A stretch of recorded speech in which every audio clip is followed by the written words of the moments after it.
السلام علیکم ورحمۃ اللہ وبرکاتہ۔ الحمد للہ نحمده ونستعینه ونستغفره ونؤمن به ونتوکل علیہ ونعوذ باللہ من شرور انفسنا ومن سیئات اعمالنا من يهده الله فلا مضل له ومن يضلل فلا هادي له اما بعد اعوذ باللہ من الشیطان الرجیم بسم اللہ الرحمن الرحیم ربنا وابعث فیہم رسولا منہم یتلو علیہم آیاتک ویعلمہم الکتاب والحکمہ ویزکیہم انک انت العزیز الحکیم۔ صدق اللہ مولانا العظیم۔ یا رب صلی وسلم دائما ابدا علی حبیبک خیر الخلق کلہم۔ قابل صد احترام گرامی قدر معزز حاضرین، میرے واجب الاحترام بزرگوں اور عزیز نوجوان ساتھیوں، سماعت فرمانے والی میری مذہبی دینی اسلامی بہنوں بیٹیوں، میں اس مبارک موقع پر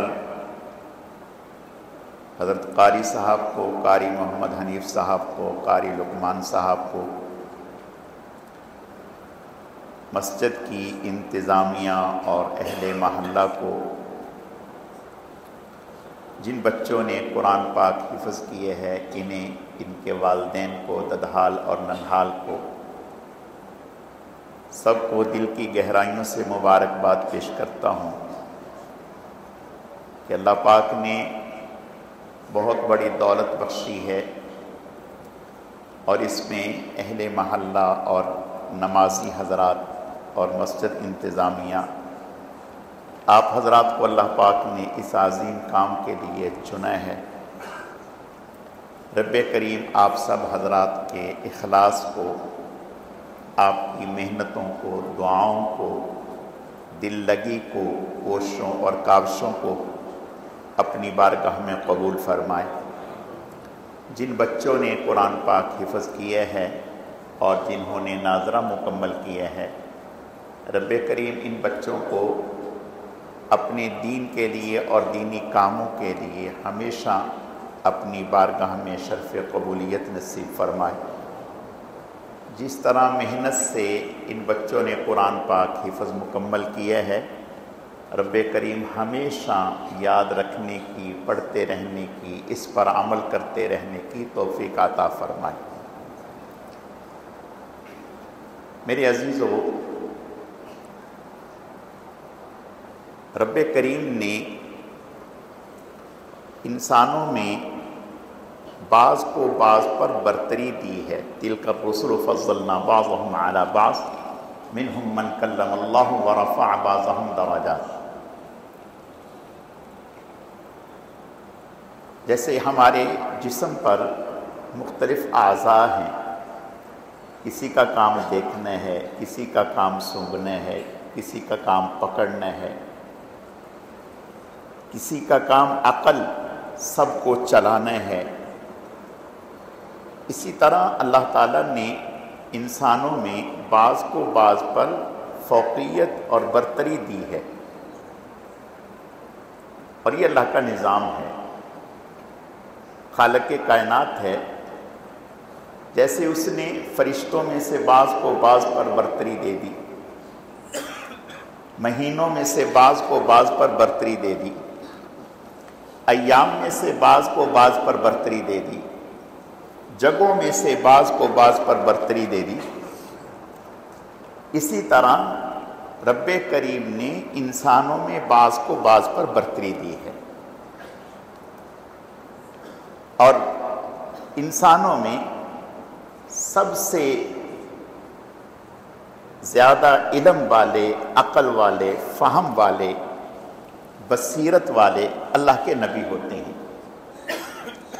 اللہ کے نبی سے بڑھ کر کوئی نہیں ہوتا۔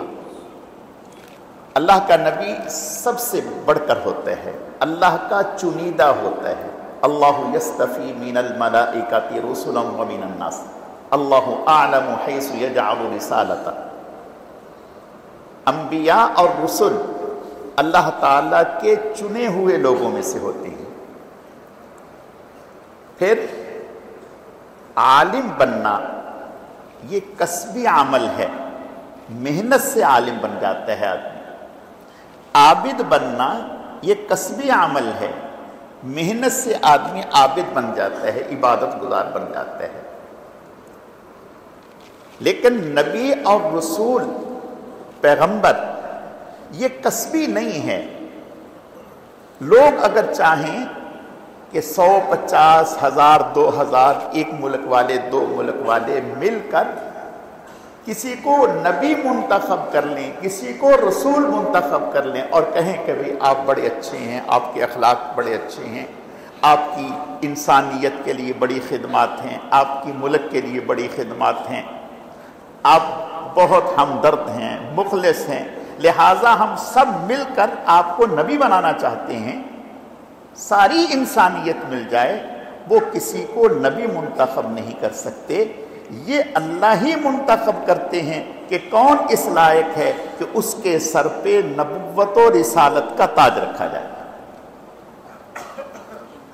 تو نبی اور رسول کا مقابلہ ساری انسانیت نہیں کر سکتی. نہ نبی اور رسول کی صلاحیتوں کا مقابلہ ساری انسانیت کر سکتی ہے، نہ نبی اور رسول کی ذہانت کا مقابلہ ساری انسانیت کر سکتی ہے. تو نبی اور رسول جو ہے وہ اللہ تعالیٰ کا منتخب جماعت ہے. اور پھر نبیوں میں بھی بعض نبی اولو العزم نبی ہیں. ان میں حضرت ابراہیم علیہ السلام بہت بڑے، اللہ نے بہت مقام عطا کیے. حضرت کی عظمت کا اندازہ یہاں سے لگائیں، اس بات سے لگائیں کہ ہم ہر نماز میں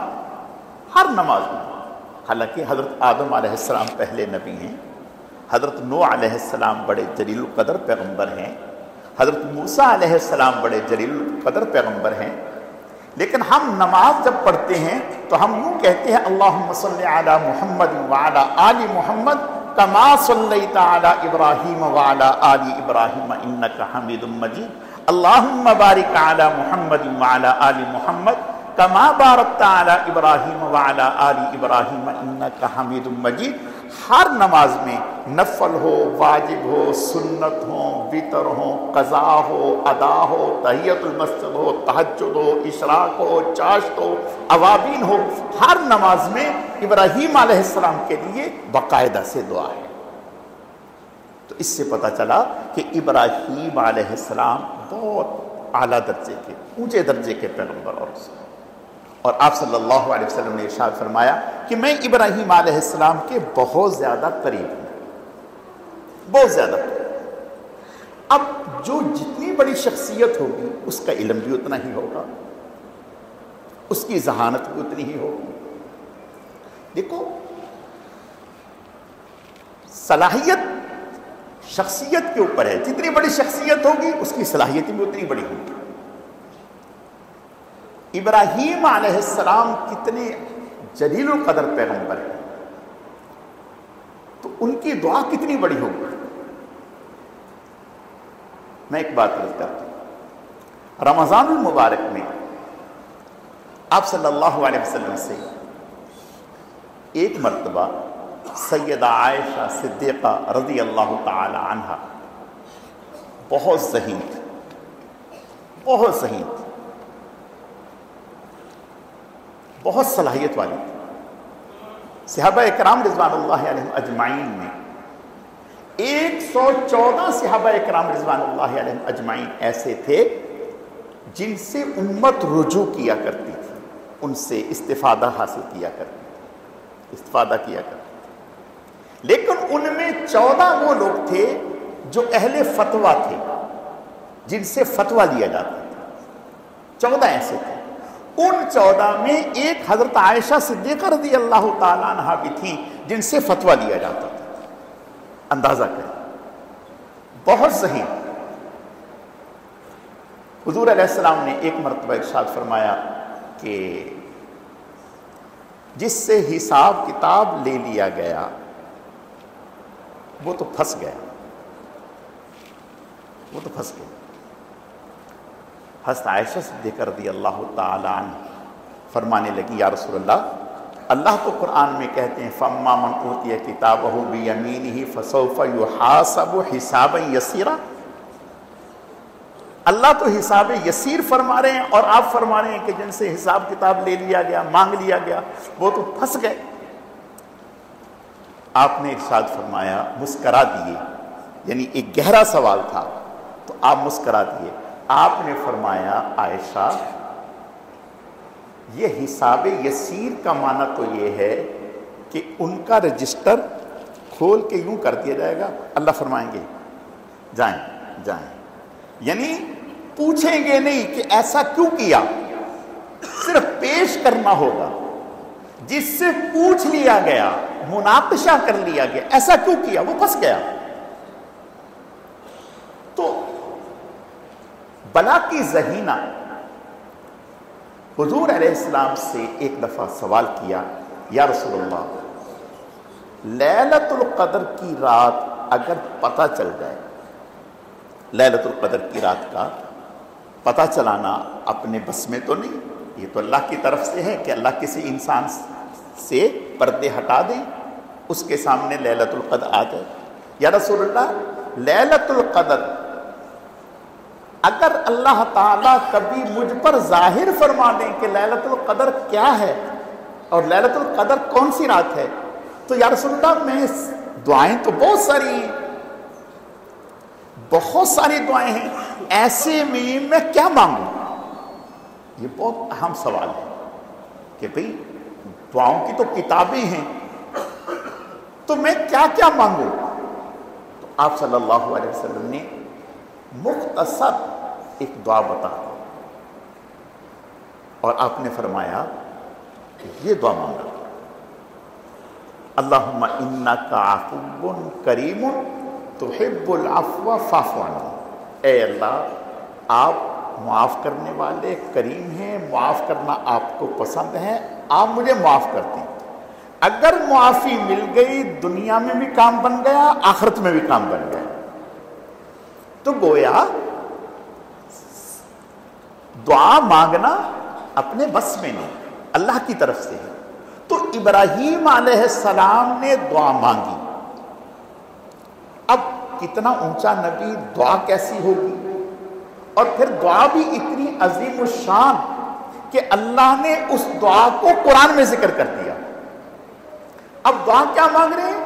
ربنا وابعث فیہم رسولا منہم یتلو علیہم آیاتک ویعلمہم الکتاب والحکمہ ویزکیہم انک انت العزیز الحکیم۔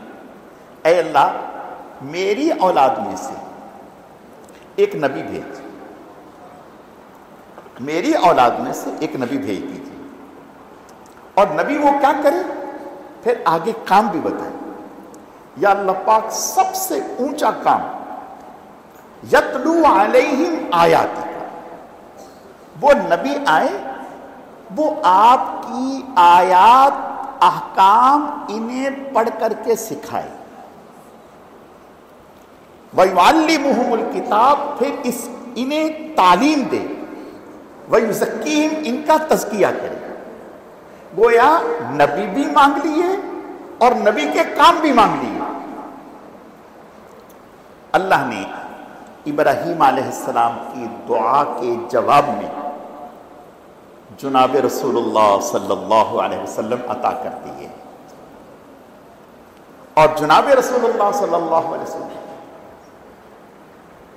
نبی الانبیاء، امام الانبیاء، سید الانبیاء، فخر الانبیاء، سید الاولین والآخرین، سید المعصومین، جناب رسول اللہ صلی اللہ علیہ وسلم۔ جتنا مقام اونچا اتنا کام اونچا، جتنا مقام اونچا اتنا کام اونچا۔ اب دیکھیے بڑے آدمی سے بڑا کام لیا جاتا ہے، بڑے آدمی سے چھوٹا کام نہیں لیا جاتا۔ وزیر اعظم سے کبھی آپ نے کہا ہے کہ میاں آپ وزیر اعظم بنے پھرتے ہیں، آئیے آ کے ہماری مسجد کی نالی صاف کریں؟ نہیں، وزیر اعظم اس کام کے لیے نہیں ہے، وہ وزیر اعظم ہے تو اس کا کام بھی بڑا ہے۔ جناب رسول اللہ صلی اللہ علیہ وسلم امام الانبیاء ہیں، سید الانبیاء ہیں، فخر الانبیاء ہیں، نبی الانبیاء ہیں، آپ سب سے اعلیٰ، آپ کا کام بھی سب سے اعلیٰ۔ آپ کا کام لوہے پر محنت کرنا نہیں، آپ کا کام لکڑی پر محنت کرنا نہیں، اس کے لیے تو لوہار ہی کافی ہے، لکڑی کے لیے بڑھائی بڑی کافی ہے۔ آپ کا کام کپڑے پر محنت کرنا نہیں ہے، آپ کا کام کسی اور چیز پر محنت کرنا نہیں ہے، بلکہ اللہ نے آپ کو جو کام دیا وہ کام بھی اتنا اعلیٰ وہ کلام اللہ ہے، کلام اللہ ہے، اللہ کا کلام۔ تلک آیات اللہ نتلوہا علیک بالحق، وہ کلام جس کی اللہ نے تلاوت کی ہے، وہ کلام جس کی اللہ نے تلاوت کی ہے، اس کلام کے لیے اللہ نے رسول اللہ کو چن لیا۔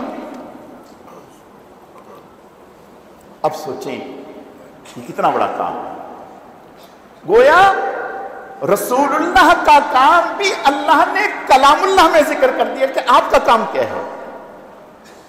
آپ صلی اللہ علیہ وسلم مسجد میں تشریف لائے، جب مسجد میں تشریف لائے تو 2 حلقے لگے ہوئے تھے، ایک ذکر کا حلقہ لگا ہوا تھا، وہ ذکر میں مشغول تھے، اور ایک حلقہ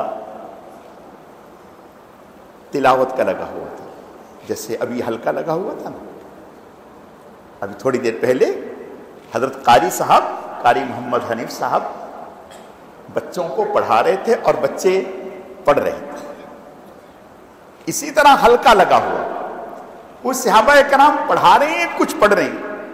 آپ صلی اللہ علیہ وسلم تشریف لائے، آپ نے اس حلقے کو بھی دیکھا، وہاں ذکر ہو رہا ہے، اور اس حلقے کو دیکھا، یہاں تعلیم و تعلم ہو رہا ہے۔ آپ نے ارشاد فرمایا انما بعثت معلما، مجھے تو اللہ نے معلم استاذ بنا کر کے بھیجا ہے۔ آپ آ کر قرآن والے حلقے میں بیٹھ گئے، قرآن والے حلقے میں بیٹھ گئے، جہاں قرآن پڑھایا جا رہا تھا وہاں بیٹھ گئے۔ میرے پیارو، میں ایک بات عرض کرتا ہوں، اللہ ہماری حفاظت فرمائے۔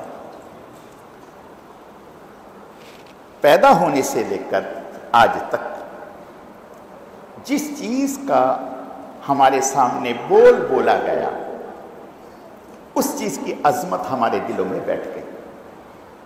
مثلا ہمیں یہ بتایا گیا پیدا ہونے سے لے کر آپ نے پائلٹ بننا ہے، یہ بچپن سے ہمارے بچے کے ذہن میں بٹھا دیا گیا آپ نے پائلٹ بننا ہے۔ کیوں؟ اس لیے کہ پائلٹ ایک مقام ہے، بچے کے ذہن میں بٹھا دیا گیا آپ نے جج بننا ہے۔ کیوں؟ اس لیے کہ اس کا ایک مقام ہے۔ آپ نے ڈاکٹر بننا ہے، اس لیے کہ اس کا ایک مقام ہے۔ تو گویا جو بچپنے سے لے کر آج تک ہم سنتے آ رہے ہیں، دیکھتے آ رہے ہیں، وہ چیز ہمارے دلوں میں اتر گئی، بیٹھ گئی، اس کی عظمت ہمارے دلوں میں بیٹھ گئی، اس کی بڑائی ہمارے دلوں میں بیٹھ گئی۔ آج ہمیں ڈاکٹر مزے میں نظر آتا ہے، جج مزے میں نظر آتا ہے، تاجر مزے میں نظر آتا ہے، انجینئر مزے میں نظر آتا ہے۔ کیوں؟ اس کے پاس بڑی گاڑی ہے، اس کے پاس بڑا گھر ہے، اس کے پاس بڑی ساری گاڑی ہے، اس کے پاس نوکر چاکر ہیں، اس کے پاس اختیارات ہیں، اس کی ریسپیکٹ ہے، اس کی عزت ہے، لوگ آگے پیچھے ہیں۔ وہ یہ جو قاری صاحب ہیں، ان کی کیا ریسپیکٹ ہے، ان کی کیا عزت ہے؟ ان کے آگے پیچھے کوئی بھی نہیں پھرتا۔ یہ جو ڈگری لیے پھرتے ہیں، اس کو تو مسجد والے نہیں مانتے۔ احد حکومت کیا مانے گی؟ میرے عزیزو، ایک بات یاد رکھو، میں آپ کو ایک مثال عرض کرتا ہوں۔ میرے ایک دوست تھے شاہ صاحب، تو میرے ساتھ ہم عمرے پہ گئے، 10-12 دوست، 15 ساتھی تھے ہم دوست. تو یہ ہمارے پاس لاہور سے ہمارے ساتھ تشریف لائے، 3 لوگ تھے. تو ہم کمرے میں بیٹھے ہوئے، تو یہ ہمارے جو شاہ صاحب تھے ان کے دوست کے انگوٹھی پہنی ہوئی تھی چاندی کی. مجھے کہنے لگے مولانا صاحب یہ انگوٹھی ذرا دیکھیں. میں نے دیکھی انگوٹھی. کہنے لگے کتنے کی ہوگی؟ میں نے کہا 50 روپے کی. اس وقت چاندی بڑی سستی تھی، یعنی 1000 روپے تولہ تھی.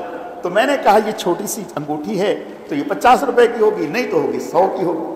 وہ بہت زور سے ہنسے تینوں. اب میں نے کہا کہ خیریت ہے شاہ صاحب، میں نے کوئی قیمت زیادہ بتا دی. کہا مولانا صاحب آپ نے تو بالکل ہی قیمت گرا دی. میں نے کہا کیوں؟ کہا کہ اس میں جو نگینہ لگا ہوا ہے یہ ہیرا ہے. وہ یہاں ہمارے پاس کراچی میں آئے، پھر ہم یہاں سے اکٹھے گئے. وہ کہنے لگے کہ ہم کراچی میں آپ کے یہاں فلاں دکان پر گئے تھے، انہوں نے اس کی قیمت 70,000 روپے لگائی. آج سے 15 سال پہلے کی بات ہے. 70,000 روپے لگائی. اس لیے میں نے کہا اچھا ایک بات سمجھ میں آ گئی. کہنے لگے کیا؟ میں نے کہا ہیرے کی قدر و منزلت جوہری ہی جانتے ہیں. اگر میرے جیسے لوہار سے پوچھیں گے کہ ہیرے کی کیا قیمت ہے، میں تو 50 ہی لگاؤں گا، مجھے کیا پتا ہیرے کی کیا قیمت ہے. جو چیز جس مارکیٹ کی ہوتی ہے وہاں اس کی قیمت لگتی ہے. ڈاکٹری اس مارکیٹ کی چیز ہے، انجینئرنگ اس مارکیٹ کی چیز ہے، پائلٹ اس مارکیٹ کی چیز ہے. اس مارکیٹ میں اس کی قیمت لگتی ہے. قاری قرآن ہونے کی یہ مارکیٹ نہیں ہے، حافظ کی یہ مارکیٹ نہیں ہے. اس کی مارکیٹ آخرت میں ہے. اور پھر ہیرے اور جواہر جس ترازو میں تولے جاتے ہیں اس میں لکڑی نہیں تولی جاتی، اس میں پتھر نہیں تولا جاتا، اس میں چٹان نہیں تولی جاتی. ہیرے جواہرات کے تولنے کا ترازو اور ہے، پتھر اور چٹان کے تولنے کا ترازو اور ہے. آج ہم حافظ قاری کو، عالم کو جس ترازو میں تول رہے ہیں یہ اس ترازو میں تلنے کے لیے نہیں ہے. ان کے تولنے کے لیے ترازو کل قیامت کے دن لگے گا، اور قیمت خلاق عالم رب ذوالجلال بتائیں گے کہ اس کی قیمت کیا ہے. مقام اس وقت پتہ چلے گا. آج تو ہماری نظریں کچھ بھی نہیں، ہم دھوکہ کھا جاتے ہیں اس لیے کہ ہم جانتے نہیں. آج بعض دفعہ یہ کہہ دیا جاتا ہے کہ بھئی یہ تو صرف حفظ کر رہے ہیں، خالی حفظ کر رہے ہیں، اس سے کیا ہوگا؟ میرے عزیزوں یاد رکھو، پہلے الفاظ ہیں، معانی بعد میں ہے. قرآن نماز میں تلاوت الفاظ کی ہوتی ہے، ترجمے کی نہیں ہوتی. اگر کوئی آدمی نماز میں کہتے ہیں تمام تعریفیں اللہ کے لیے ہیں جو رب ہے جہانوں کا، بڑا مہربان بڑا رحیم ہے، اور یوں پڑھنا شروع کر دے اور الحمدللہ چھوڑ دے، تو سارے علماء یہاں بیٹھے ہیں، پوچھے نماز ہو جائے گی؟ نہیں ہوگی نماز. یہ جو میں نے ترجمہ کیا ہے اس کو، اس ترجمہ اگر لکھا ہوا ہو بغیر وضو کے آپ ہاتھ لگا سکتے ہیں. قرآن کے الفاظ ہوں بغیر وضو کے آپ ہاتھ نہیں لگا سکتے. میں ایک بات عرض کرتا ہوں، روح انسان کے اندر اصل روح ہے، کوئی شک نہیں. قرآن پاک اصل معانی ہے، جو قرآن تعلیم دے رہا ہے اس پر زندگی گزارنا ہے. انسان کے اندر اصل روح ہے. اگر ایک آدمی یہ کہے کہ جسم کی کیا ضرورت ہے، اصل تو روح ہے، لہذا جسم کو ختم کر دیا جائے روح کو باقی رکھا جائے، تو ممکن نہیں. روح سے نفع حاصل کرنے کے لیے جسم کا باقی ہونا ضروری ہے. جسم رہے گا تو روح ہوگی، اور اگر جسم ختم کر کے روح کو رکھا ممکن نہیں. اگر ایک آدمی کہے اصل تو آم کا جوس ہے، اصل تو آم کا جوس ہے، اصل تو پھول کی خوشبو ہے، تو لہذا وجود کی کیا ضرورت ہے، خوشبو کو لے لیا جائے۔ تو پھول کہے گا میاں اگر میری خوشبو لینی ہے تو میرے وجود کے ساتھ مل سکتی ہے، بغیر وجود کے اگر تم چاہو کہ پھول کی خوشبو آ جائے، گلاب کی خوشبو آ جائے تو ای خیال است و محال است و جنون، ایسا ممکن نہیں۔ پھول کا وجود رہے گا تو اس سے خوشبو آئے گی، جہاں پھول کا وجود ختم وہاں خوشبو ختم۔ پھل کا وجود ہے، سیب کا وجود ہے تو سیب کی مٹھاس بھی ہے، آم کا وجود ہے تو آم کی مٹھاس بھی ہے، اور اگر وجود نہیں تو مٹھاس بھی نہیں۔ تو قرآن کے الفاظ ہوں گے تو معانی ہوں گے، الفاظ نہیں تو معانی بھی نہیں۔ اور پھر اللہ نے الفاظ کی تلاوت کی ہے، تلک آیات اللہ نتلوہا علیک بالحق۔ اب کام کس کا؟ جناب رسول اللہ صلی اللہ علیہ وسلم، جیسا نبی ویسا کام، نبی بھی آنا کام بھی آنا۔ نبی کا کام کیا ہے؟ قرآن کی تلاوت، قرآن کی تعلیم، تزکیہ، یہ نبی کا کام ہے۔ اللہ اکبر، جب نبی آنا کام بھی آنا، اور اس کام کو کرنے والے بھی آنا، اس کام کو کرنے والے بھی آنا۔ دیکھو میں ایک بات عرض کرتا ہوں، کیا کہتے ہیں وزیر اعظم، بھئی یہ کون ہے؟ اسحاق ڈار صاحب، یہ معاون وزیر اعظم ہے۔ کیا مطلب؟ یعنی وزیر اعظم کے کاموں کو یہ دیکھتے ہیں، وزیر اعظم کے کاموں کو یہ دیکھتے ہیں، تو بڑا خوش ہوتا ہے آدمی کہ بھئی یہ وزیر اعظم کے کاموں کو دیکھتے ہیں۔ جو رسول اللہ کے کاموں کو دیکھے اس کی عظمت کا کیا ٹھکانہ ہے؟ جو رسول اللہ کی عظمت، جو رسول اللہ کے کاموں کو دیکھے اس کی عظمت کا کیا ٹھکانہ ہے؟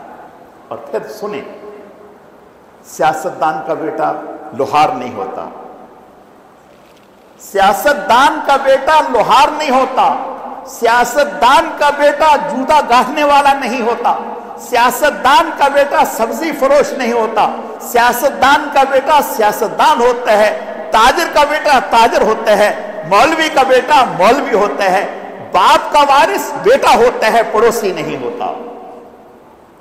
باپ کا وارث بیٹا ہوتا ہے، پڑوسی اور محلے والا نہیں ہوتا۔ باپ کے کام کو بیٹا دیکھتا ہے، پڑوسی اور محلے والا نہیں دیکھتا۔ حافظ قرہ نبی کے گھر والے ہیں، حافظ قرہ نبی کے گھر والے ہیں، جبھی تو نبی کے کام کو یہ دیکھ رہے ہیں۔ جو باپ کے کام کو دیکھے گا وہ باپ کا جانشین ہے۔ العلماء ورثۃ الانبیاء، میں نہیں کہہ رہا، اللہ کے نبی کہہ گئے العلماء ورثۃ الانبیاء، علماء نبی کا وارث ہے۔ میرے ابا کی وراثت تقسیم ہوگی تو آپ کو ملے گی، معذرت کے ساتھ میرے ابا کی وراثت تقسیم ہوگی تو میری بھائیوں کو ملے گی، آپ کے ابا کی وراثت تقسیم ہوگی تو آپ کے بھائیوں کو ملے گی۔ نبی کی وراثت کی بات آئے گی تو نبی کے جانشینوں کو ملے گی۔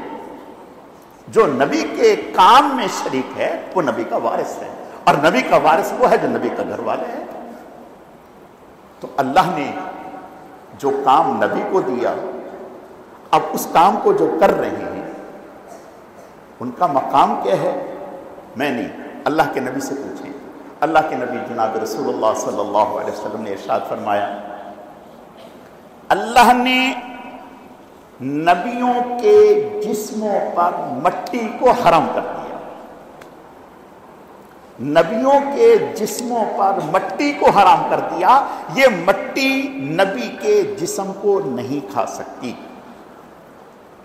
نہیں کھا سکتی۔ فرمایا جیسے میرے جسم پر مٹی کو حرام کر دیا، ایسے ہی جو میرے کام میں لگ جائے گا، یعنی قاری قرآن، حافظ قرآن، جو قرآن پڑھ رہا ہے، پڑھا رہا ہے، اس پر بھی مٹی کو حرام کر دیا۔ حافظ اور قاری کے جسم کو بھی مٹی خراب نہیں کر سکتی، حرام نہیں کر سکتی۔ حضرت علی رضی اللہ تعالیٰ عنہ فرماتے ہیں کہ آپ صلی اللہ علیہ وسلم نے ارشاد فرمایا، علی جی یا رسول اللہ، فرمایا سنو، قرآن پڑھنے والوں بنو، قرآن پڑھانے والے بن جاؤ. اور فرمایا کہ اگر قسم کھا کر کے فرمایا اگر قرآن پڑھنے اور پڑھانے والے بن گئے اور اسی پر تمہاری موت آ گئی تو صبح و شام تمہاری قبر کی زیارت کے لیے فرشتے ایسے آیا کریں گے جیسے بیت اللہ کی زیارت کے لیے فرشتے آتے ہیں. یہ نبی کے کام کی برکت ہے، ورنہ حافظ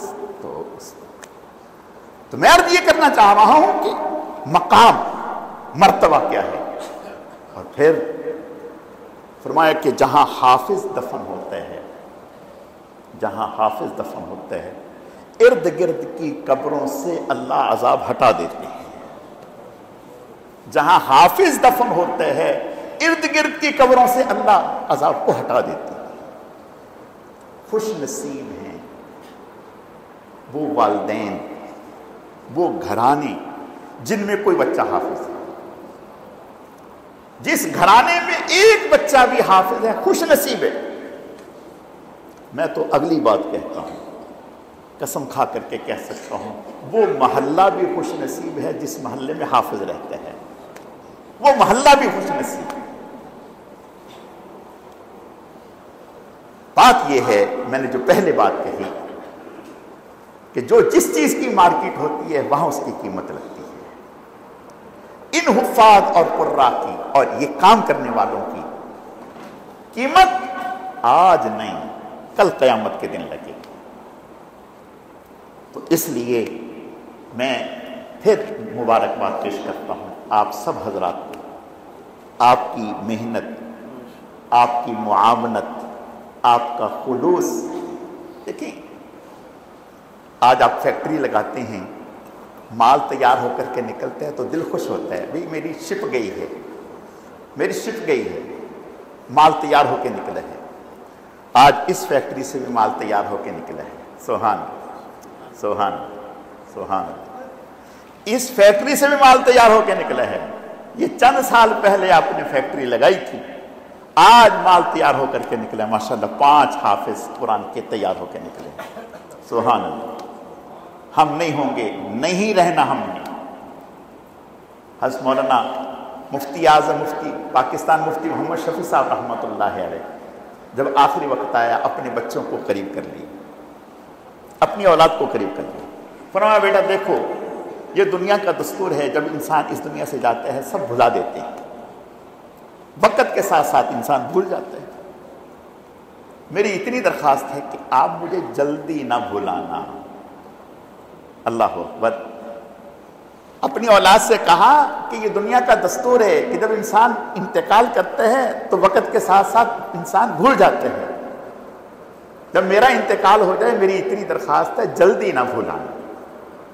اللہ اکبر.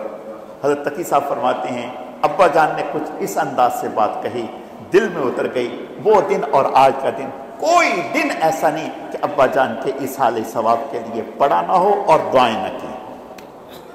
میرے پیارو اللہ آپ کو بہت ہی جزائے خیر عطا فرمائے. میں قسم کھا کے کہتا ہوں میرے پاس وہ الفاظ نہیں ہیں کہ میں آپ کو مبارکباد پیش کروں. کس قدر قابل تحسین لوگ ہیں آپ. میری اپنی سکی اولاد. آپ یقین جانیں میں ایسے واقعات بتا سکتا ہوں. ابا یہاں بیمار ہو گئے، باہر بیٹے کو فون کیا آپ کے ابا بیمار ہیں. پڑوسیوں کو فون کر کے کہا یار ہاسپٹل میں پہنچا دو، میں پیسے بھیج رہا ہوں ذرا. پھر انہوں نے کہا کہ آخری وقت ہے. کہا یار اچھا میں دیکھتا ہوں، میں پیسے اور بھیج رہا ہوں ذرا دیکھ لینا. پھر بتایا کہ ابا کا انتقال ہو گیا. کہا اوہو اللہ تعالیٰ ابا کی مغفرت فرمائے. اب میں آ بھی جاؤں تو کیا کروں گا، زندہ تو کر نہیں سکتا. اب میں آ بھی جاؤں تو کیا کروں گا، اب تو میں زندہ نہیں کر سکتا. تو میں پیسے بھیج رہا ہوں، آپ پلیز جو ہے کفن دفن کا انتظام کر دیں اور جنازہ پڑھا دیں. میرے پیارو ٹھیک ہے ہماری اولادیں ہیں، ہم نے ان کو دیا کیا ہے؟ ہم اس سے توقع کس چیز کی کر رہے ہیں؟ ہم نے جو دیا ہے اسی کی توقع ہمیں رکھنی چاہیے۔ ہم چنے بیجیں اور توقع کریں کہ ہم گندم کاٹیں، ہم چنے بیجیں اور توقع کریں کہ گندم کاٹیں، کیسے ہوگا؟ ہم نے جو دیے ہے وہ ہمیں دیکھنا پڑے گا۔ میں قسم سے کھا کے کہتا ہوں، یہ بچے جنہوں نے قرآن پاک حفظ کیے ہیں، آپ رہیں نہ رہیں یہ روزانہ تلاوت کریں گے، اللہ آپ کے درجے بلند کریں گے۔ سنو، اگر آپ نے 1 روپیہ بھی نہیں دیا، کچھ نہیں کیا، صرف اتنا کیا کہ یہ بچے پڑھتے تھے، آپ خوش ہوتے تھے، خوش ہوتے تھے اور کہتے ماشاءاللہ ماشاءاللہ کتنا اچھا کام ہے، کتنا اچھا۔ دیکھو میں ایک بات کہہ رہا ہوں، اگر گناہ کا کام ہو رہا ہے، گانا بجانا ہو رہا ہے، ڈانس ہو رہا ہے، چوری ہو رہی ہے، اور آپ کہیں بہت اچھا کام ہو رہا ہے، تو اس گناہ میں آپ بھی شامل ہیں، آپ کی رضا شامل ہے۔ نیکی کا کام ہو رہا ہے، آپ دیکھ کے خوش ہو رہے ہیں، اللہ تیرا شکر ہے، ہم کتنے خوش نصیب ہیں اے اللہ، اگرچہ ہم تو نہ کر سکے، ہماری اولادیں نہ کر سکیں، اے اللہ آپ نے ہمارے محلے میں یہ کام شروع کروا دیا، ہماری مسجد میں یہ کام شروع کروا دیا، کتنے پیارے بچے ہیں، وہ ماں باپ کتنے اچھے ہیں۔ ایک بات میں عرض کرتا ہوں،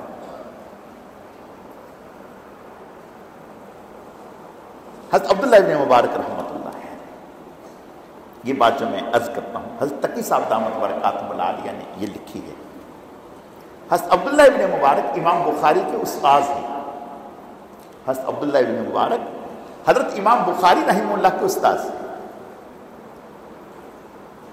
تو حضرت عبداللہ ابن مبارک کا جب انتقال ہوا تو کسی نے خواب میں دیکھا، اس نے پوچھا حضرت کیسا رہا؟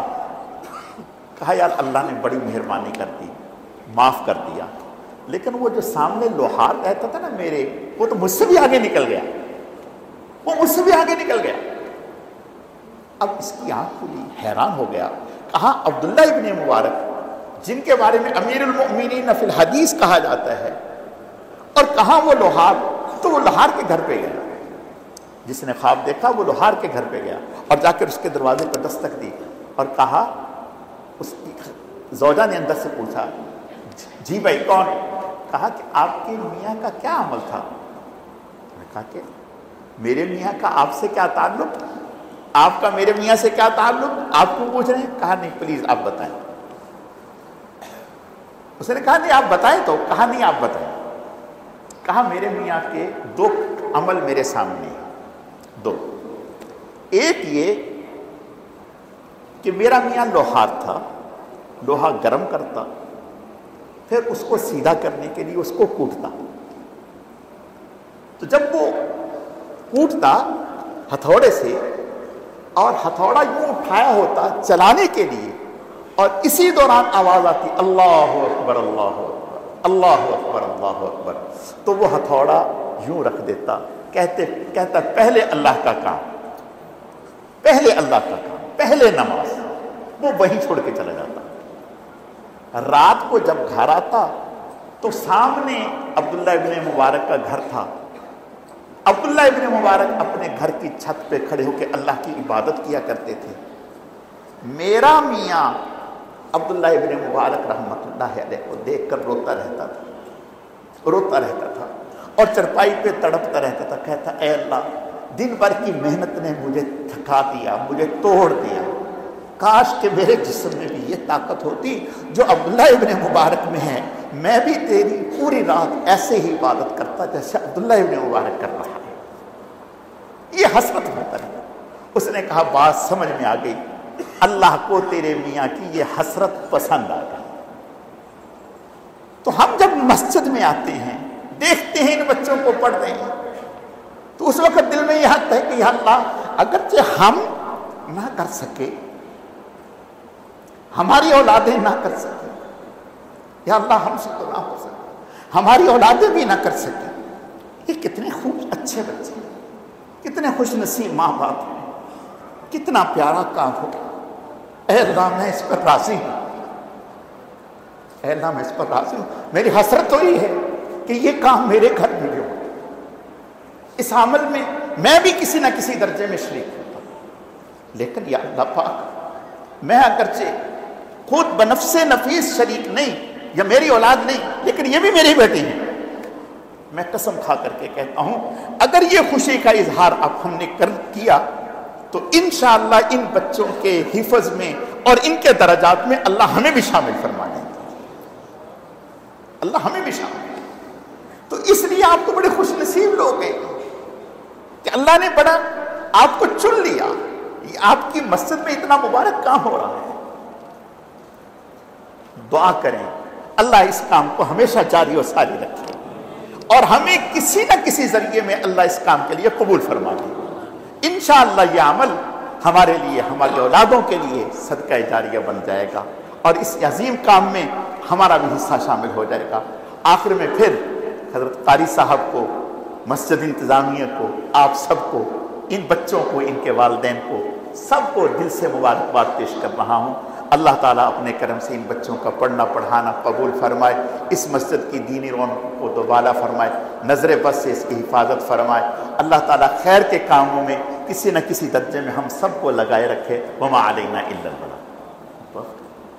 الحمدللہ رب العالمین والعاقبۃ للمتقین والصلاة والسلام علی سید المرسلین۔ الف لام میم اللہ لا الہ الا هو الحی القیوم وعنت الوجوہ للحی القیوم وإلہکم الہ واحد لا الہ الا هو الرحمن الرحیم واللہ الذی لا الہ الا هو عالم الغیب والشہادہ هو الرحمن الرحیم واللہ الذی لا الہ الا هو الملک القدوس السلام المؤمن المہیمن العزیز الجبار المتکبر سبحان اللہ عما یشرکون واللہ الخالق البارئ المصور له الاسماء الحسنى یسبح له ما فی السماوات والارض وهو العزیز الحکیم اللہم لا احصی ثناء علیک انت کما اثنیت علی نفسک اللہم لا احصی ثناء علیک انت کما اثنیت علی نفسک اللہم لا احصی ثناء علیک انت کما اثنیت علی نفسک یا رب لک الحمد کما ینبغی لجلال وجهک وعظیم سلطانک لا الہ الا انت سبحانک انی کنت من الظالمین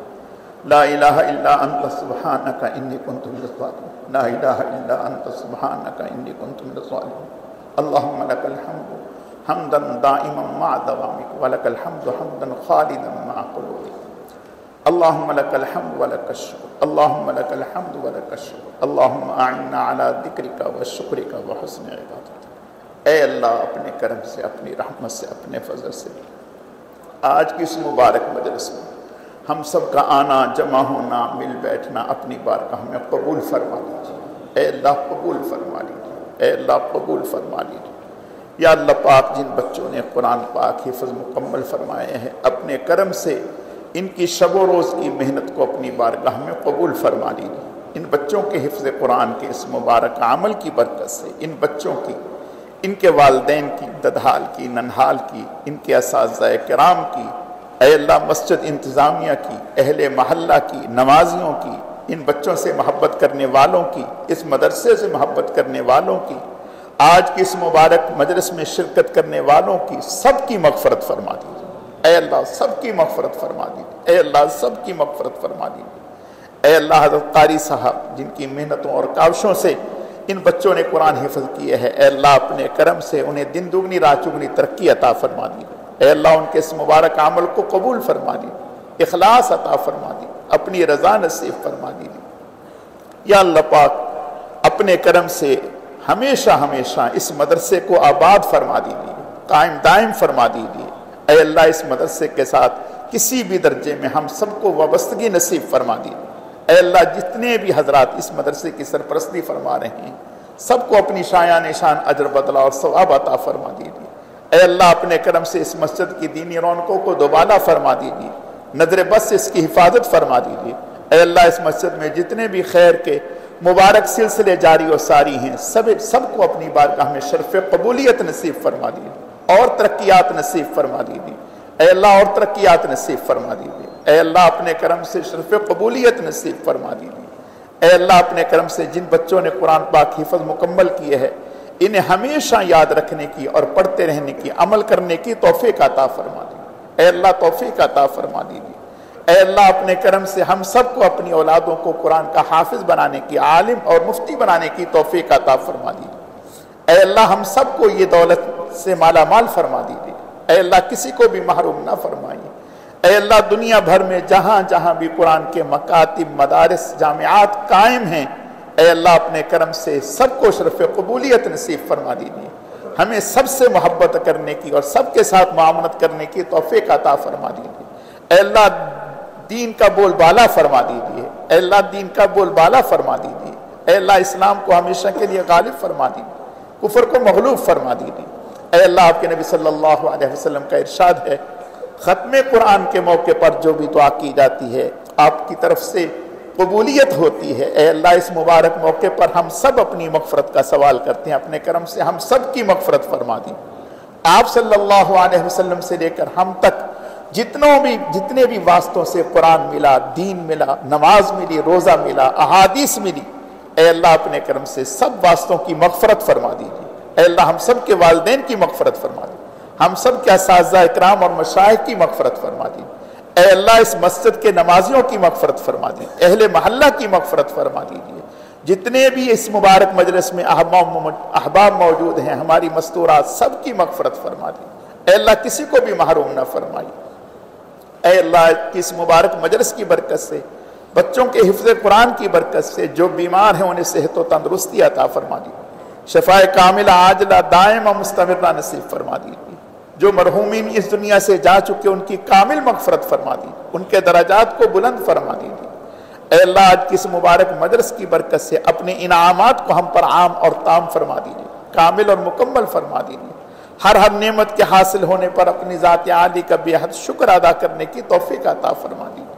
اے اللہ آج کی اس مبارک مجلس کی برکت سے، بچوں کے حفظ قرآن کی برکت سے ہمیں خوب شکر کی توفیق عطا فرما دی، شکر کرنے والا دل اور شکر کرنے والی زبان عطا فرما دی، ذکر کرنے والا دل اور ذکر کرنے والی زبان عطا فرما دی۔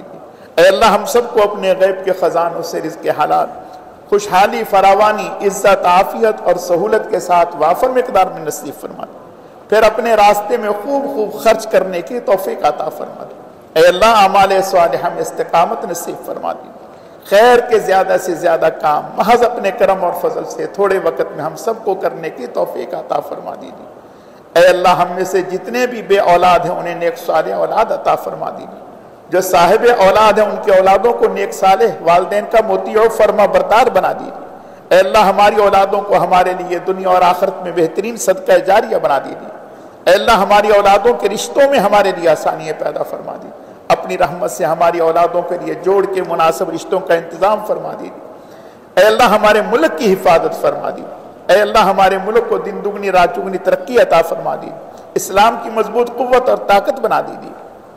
اے اللہ فلسطین کے مظلوم مسلمانوں کی امداد فرما دیجیے، انہیں مکمل فتح اور کامیابیوں سے ہمکنار فرما دیجیے۔ اے اللہ ہم سب کی تمام دعاؤں کو قبول فرما دیجیے، تمام حاجات کو پورا فرما دیجیے، تمام مسائل کو حل فرما دیجیے، تمام پریشانیوں کو دور فرما دیجیے۔ اے اللہ رمضان المبارک آ رہا ہے، پورے روزے رکھنے کی توفیق عطا فرما دیجیے، پوری تراویح پڑھنے کی توفیق عطا فرما دیجیے، خیر کے زیادہ سے زیادہ کاموں میں لگنے کی توفیق عطا فرما دیجیے، ہر گناہ سے بچنے کی توفیق عطا فرما دیجیے۔ اے اللہ ہماری دعاؤں کو قبول فرما دیجیے۔ اللہم انا نسألک من خیر ما سألک منہ نبیک و حبیبک سیدنا و مولانا محمد صلی اللہ علیہ وسلم ونعوذ بک من شر ما استعاذ منہ نبیک و حبیبک سیدنا و مولانا محمد صلی اللہ علیہ وسلم وانت المستعان وعلیک البلاغ ولا حول ولا قوة الا باللہ۔ اللہم صلی علی محمد کما تحب و ترضى له۔ سبحان ربک رب العزة عما یصفون وسلام علی المرسلین والحمد للہ رب العالمین برحمتک یا ارحم الراحمین آمین۔